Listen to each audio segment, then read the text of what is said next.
God of the moon and stars, God of the near and far, God of these fragile hearts we are, I come to you.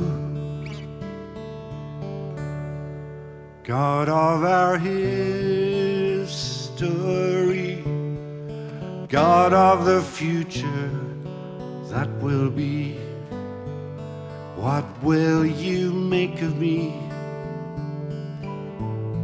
I come to you. It's good to be back here. I was here just after New Year to share something of the situation in Israel and Palestine, and I've been invited back. I have a good friend who's in the show business world, and he always says to me, you visit a place twice in your showbiz life. Once when your career's on the way up, and once when your career's on the way down. This is possibly the shortest career in the world. It was about this time last year that I sat in a bank in Bethlehem trying to change the signature on a bank account. And as I sat in the bank manager's office, he looked at me and he said, "Are you English?" I said, "I am." He said, "What on earth are you doing in Palestine?" I said, "Well, I'm living, working here." He said, "You chose to come to Palestine." And at that point, I didn't really want to go into all the sort of calling and everything else about that. So I just said, basically, yes. And he looked at me with a face that said, "Are you a complete and utter idiot?"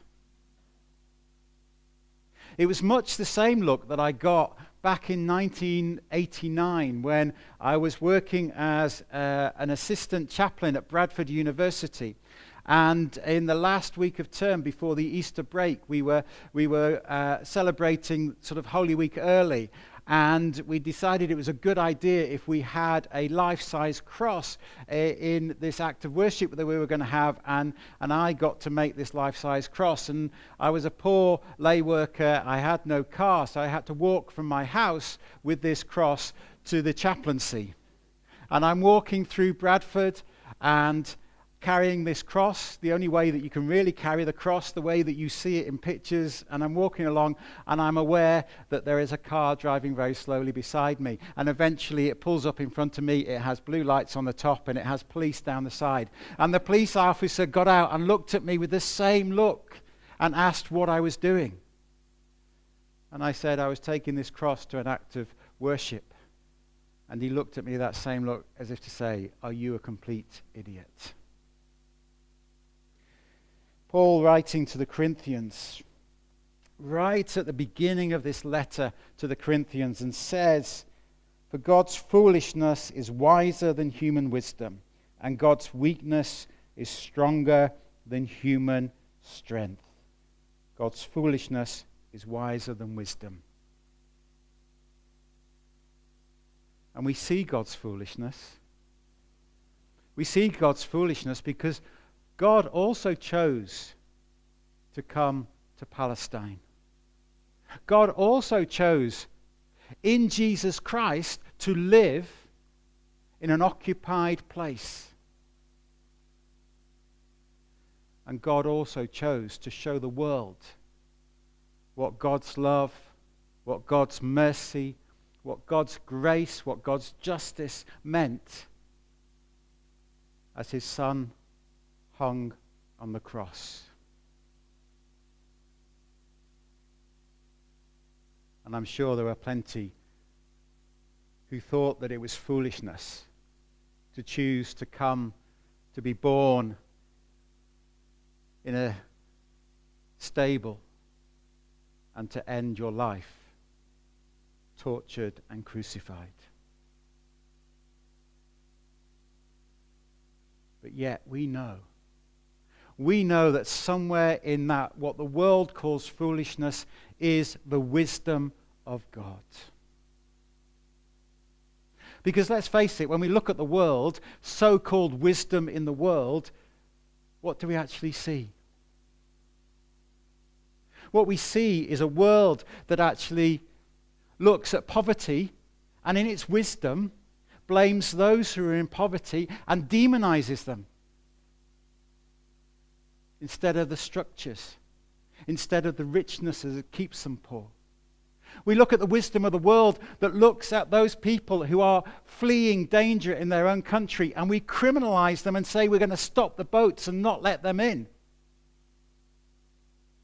Even when our own figures tell us that 3/4 of those people that travel on those boats will get asylum in this country. The wisdom of this world says we are destroying creation. But I tell you what, we'll shelve all our policies that might actually do something to protect this creation for generations to come.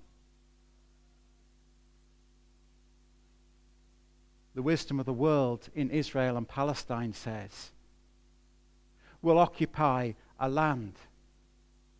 We'll occupy a land for 57 years, and in that land we'll build checkpoints and we'll dehumanize people as they stand at that checkpoint trying to see family or trying to get to work. We'll point guns in their faces. We'll stop them and we'll search them. We'll take their babies and we'll make them take the nappies off their babies to prove that they're not carrying explosives in the nappy. We'll build illegal settlements on someone else's land and we'll force them off that land. We'll force them off by killing their cattle, by digging up their olive trees, by shooting at them, throwing stones at them. The wisdom of the world says, yeah, we'll build a wall. We'll build a 25-foot high wall for 450 miles across the West Bank, and we'll grab the best bits of land. And we'll stop people who have lived there for generations with their families being able to farm. And we will take it for ourselves. We'll control their water. And the wisdom of the world says, I tell you what, let's rebel against that by horrific acts of violence, killing innocent people. And then the wisdom of the world then says, well, I'll tell you what, the other side will retaliate and we'll kill thousands more and we'll get them to the point of starvation.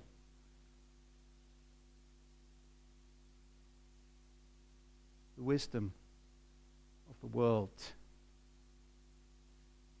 is a long way from the foolishness of God.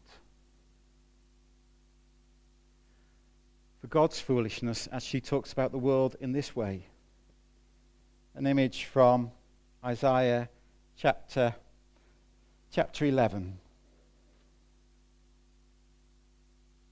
The wolf shall live with the lamb. The leopard shall lie down with the kid. The calf and the lion and the fatling together, and the little child shall lead them. The cow and the bear shall graze. Their young shall lie down together, and the lion shall eat straw like the ox. The nursing child shall play over the hole of the asp, and the weaned child shall put its hand in the adder's den. They will not hurt or destroy on my holy mountain. They will not hurt or destroy on my holy mountain. The foolishness of God says that Zion is a place of peace, a place where people live together. I've got a very good friend who is a Methodist minister, but he's also a theologian, and he's one of those people that can write those theological books that have paragraphs in them that take me a week to read and months to understand. But sometimes he's also very good and very succinct in getting across a point. And when he talks about that passage, he says to me, David, you know what that means, don't you? I said, what? He said, it means that the lion becomes a vegetarian. The lion becomes a vegetarian. Because the lion gives up its power, gives up its aggression over everything else to lie down with the lamb. But of course the lamb also needs to get rid of that fear that it's experienced before from the lion. But this is the foolishness of God, because God says this is what the world can be like.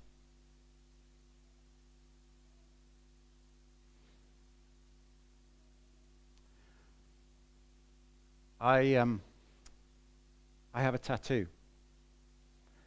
Don't worry, it's only on the arm. And when I went to get this tattooed, the tattoo artist said to me, what does that say? And I said, well, it's Hebrew and it says to do justice. And he said, you're a police officer. I said, no, I'm a Methodist minister. And he didn't speak to me again. Shortly after I returned from Palestine, I was in a restaurant, and I was kind of sat with my sleeves rolled up and my arm out, and there were 3 people sat at another table, and the guy who was sat there looked across to me and he said, so what language is that? What language is that tattoo? I said, it's Hebrew. He said, do you speak Hebrew? I said, no, I don't. He said, well, why have you got that? And I said, because it's from the prophet Micah. It's Micah 6:8. It says, to do justice. And he went, oh. He said, are you religious? I said, well, I'm a minister. And he said, oh, wow. He said, and then he looked at the other arm, because I've got another one on this arm. And he said to me, I can recognize that language. He said, that's Arabic. I said, yes, it is. He said, but I can't read it. And I said, it says God is love.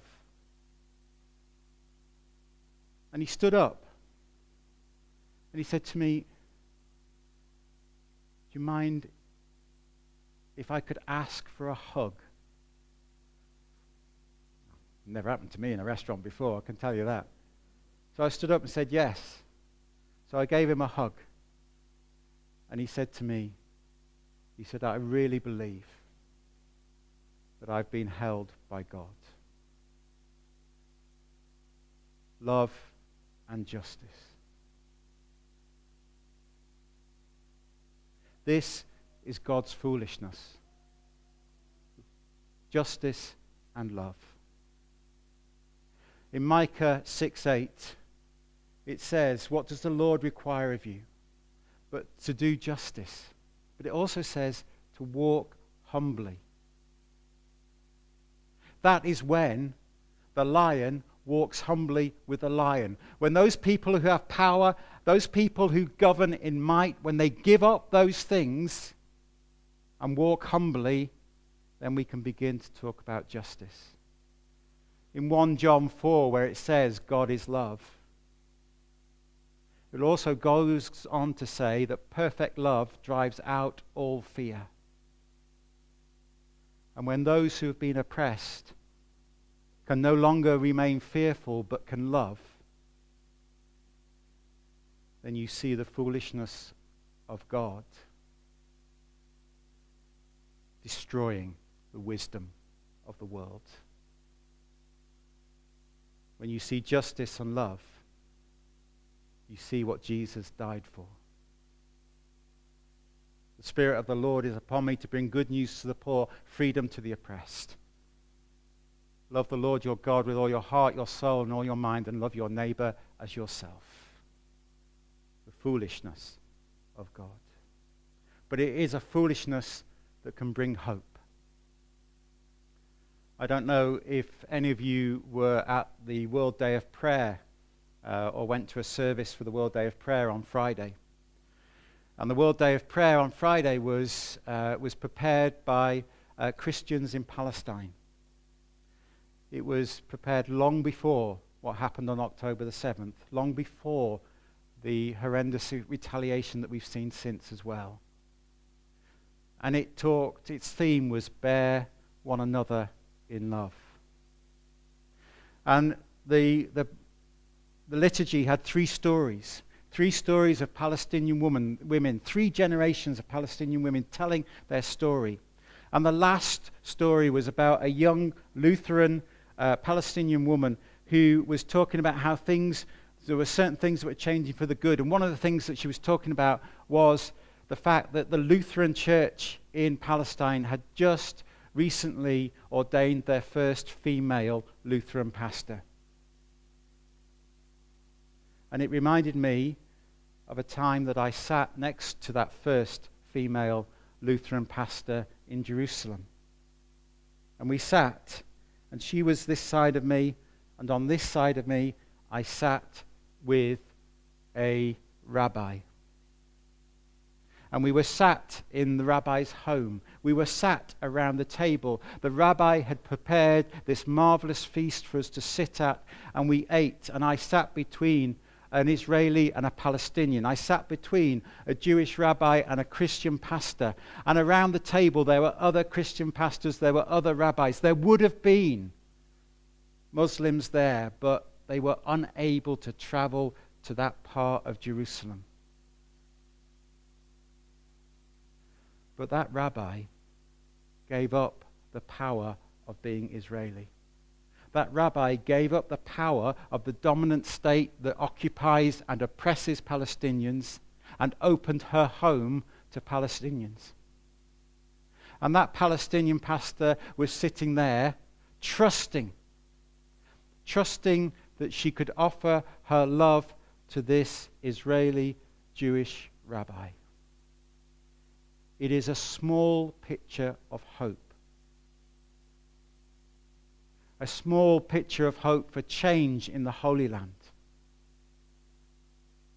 But for me, it shows us where God's foolishness challenges the wisdom of the world, and where people are brave enough to give up their power, brave enough to give up their fear,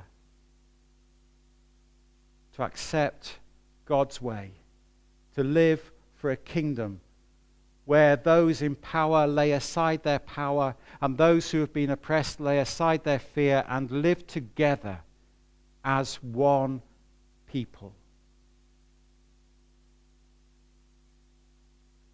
I have Christian friends in Palestine who say to me, as human beings, we've given up hope. But as Christians, we hold on to the hope of God's kingdom. There's no easy solution for Israel-Palestine. There's no easy solution. If there is a ceasefire and if it is agreed, it will be a beginning. But as the people of God, let us live by God's foolishness, that sacrificial justice and love, and let's demand that of others. God chose to live in an occupied country. God chose to reveal himself in Jesus under occupation. And God chose to go to the cross to show just what love is. And God calls us to do the same, to be fools for Christ, to be fools for God, to be fools for the kingdom, to be fools for others, that this world might know God's love, justice, and peace. Amen.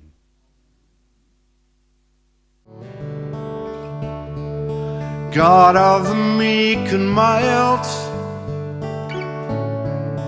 God of the reckless and the wild, God of the unreconciled, I come to you.